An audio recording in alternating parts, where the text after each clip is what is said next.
तुम्ही हवे होता तो. त्या घरात पण तुमचाच फोटो घेऊन आले मी. थँक्यू मला जन्म दिल्याबद्दल, तुमच्यासारखे आई बाबा दिल्याबद्दल. खरंच मनापासून धन्यवाद. बाय. तर हाय हॅलो नमस्कार, दिस इज मी श्रद्धा. तर पुन्हा एक वेळेस तुमचं माझ्या यूट्यूब चॅनलमध्ये स्वागत आहे.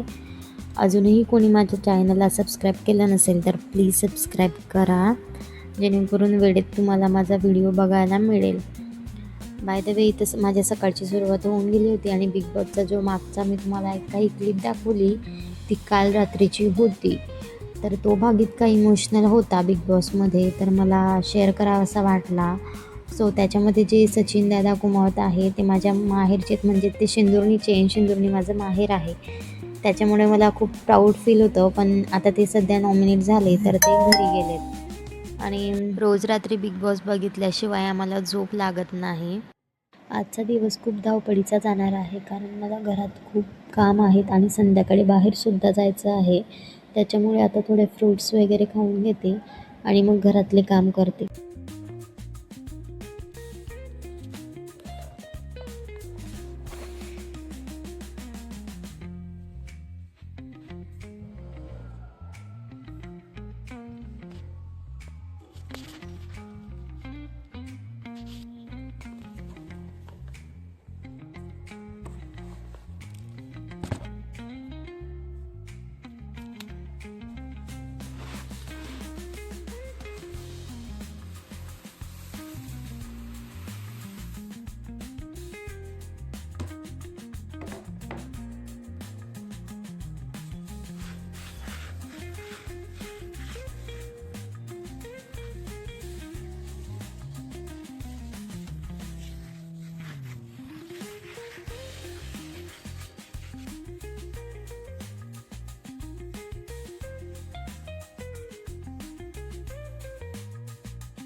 दुपारची झोप घेऊन आम्ही निघालो गोपी तलावला. तर तिथलं वातावरण इतकं रम्य होतं आणि इतकं छान होतं ना वातावरण, खूपच छान.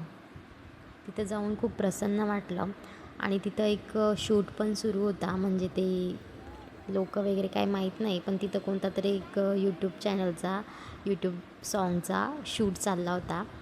तर इथं आम्हाला संध्याकाळ होऊन गेली. इतकं छान वातावरण होतं तिथं की असं वाटत होतं की तिथंच थांबून जावं. मग आम्ही तिथं थोडासा नाश्ता केला, पण ती क्लिप काढायला मी विसरून गेली, कारण तिथे इतकी गर्दी होती की काहीच कळत नव्हतं आणि छान पण वाटत होतं तिथं खूप.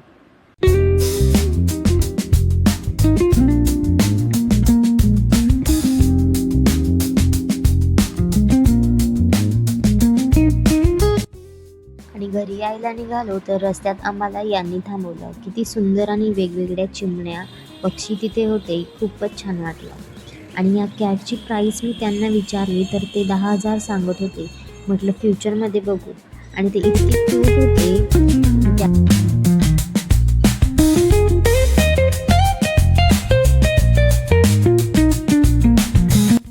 सो फायनली आम्ही घरी आलो आणि सर्वात आधी मी चाय बनवली आणि चाय बिस्किट खाऊन स्वयंपाकाला लागले.